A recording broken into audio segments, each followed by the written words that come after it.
Let's do our Mike Zeroh Lie of the week. Yes, let's. We don't do this every week. But only when it's deserving. Yeah. When there's a really fucking big lie out there that's just look, incredibly stupid if you apply the least bit of critical thinking. Now, okay, we could do a Mike Zeroh Lie of the week every week.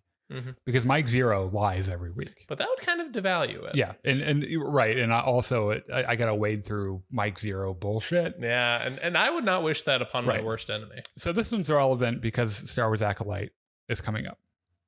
Which is interesting because the lie of the week that we're examining today is that Star Wars Acolyte was canceled. So and there's an evolution of this lie that we're going to follow. Lay it on me. We're not going to spend a ton of time on this. And I want to make sure that I introduce all 7 or 8 of you who are watching, who aren't writing hateful comments, to a couple logical things that you might not have known about. Okay. So it was first reported a while ago that Leslie Headland, every one of these evolutions involve Leslie Headland is fired. Ah, yes. And it very much mirrors the Kathleen Kennedy is fired. Mm-hmm. Right. So the original from a trusted source at Lucasfilm, Leslie Headland was fired and Star Wars Acolyte was canceled entirely. When was this? Before it started filming. Okay. So filming started. Not fired, not canceled. And she's still in charge of it. So they, of course, moved the goalposts. Yep. Okay, so then it became Leslie Headland has been fired because every version of this has to include Leslie Headland was fired. Mm-hmm. And they're scrapping what they filmed and it'll never actually be broadcast. Okay. So production, marketing started to ramp up. There are interviews with the stars and the showrunner, including like Leslie Headland. So what do we have to do? Which is not something that you would expect if everything was being scrapped. Right. Now, I will say, and I wish I was making this up, I encountered 3 or 4 people on social media in the last week who were convinced that on June 4th, that show is not coming out. And that they're all lying about it. Why? Like, what would Disney have to gain from advertising a show that's not going to come out? I mean, that's a lot like asking a flat earther why. Or a QAnon crazy why. Most flat earthers are at least aware that they're taking part in a bit. Yeah, like that. I agree. I actually agree with that. I don't think that. I think it's just exclusively a troll movement. Pretty much. And I don't think any of those guys actually believe any of that shit. But like literally ran into 3 or 4 people who were like, yeah, the show's actually not coming out next week. And it's like, you understand how falsifiable this becomes in a week, right? Like, what are you going to say in a week when the show drops? There are people who have already seen the first 4 episodes. Mm-hmm. Are they all lying too? Well, of course they are, because they're in Hollywood. They're being paid off by Disney, which, yes, Disney has enough money to, but why? Like, what do they have to gain from this? Yeah. Okay, so production ramped up, interviews, the release is impending. Mm-hmm. What do we do? Gotta move the goalposts. Yep. So Leslie Headland has been fired. The talks about season 2 have stopped effectively canceling the show going forward. So they couldn't cancel season 1, so they're just going to cancel season 2. And with the proviso, unless the show does well with ratings. Which, by the way, fucking duh.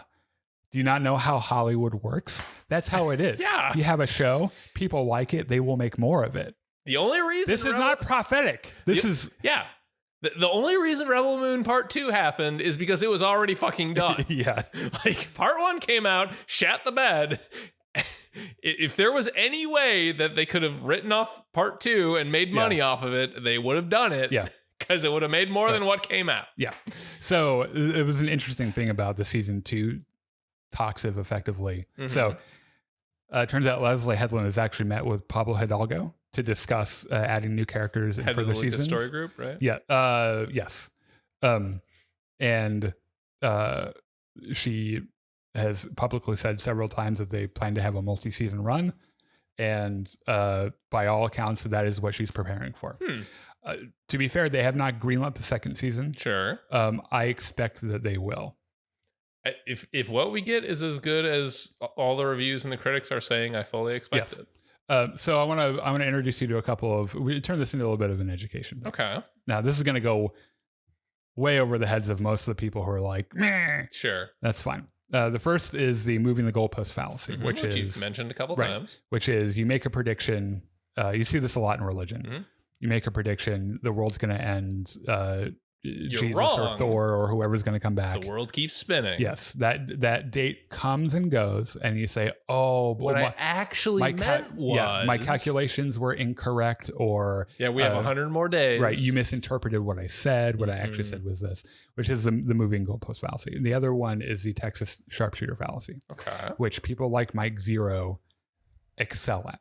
And the Texas sharpshooter fallacy goes like this: you take an arrow or whatever projectile weapon you wish. You fire it in random succession everywhere. You take a marker and you walk up and you draw bullseyes around what you already shot. So you throw so much shit that you can as you can, and then you say this was significant. Right. So you count the hits that you made, and you ignore the misses. And with Mike Zeroh and with all of these grifting hate baiters on YouTube, all of them have way more misses than hits, but they never talk about them again, right? Because they're grifters. It's a fucking scam, right? So don't buy into this bullshit. And this is the thing: if Star Wars Acolyte is bad, if we think it's bad, we'll say it's bad. We'll fucking say so. Yeah, because because contrary to popular belief, we're not actually Disney shills. Yeah. Like we could be if Disney would just fucking write us a check. Yeah. It would be less than they'd think. I would chill for Disney if they paid me enough. Yeah. They don't though. They don't. Yeah. So if it sucks, we'll say it sucks. Yeah. Like if they paid us, they would probably buy us more subscribers. Yeah. Hopefully. So there's that.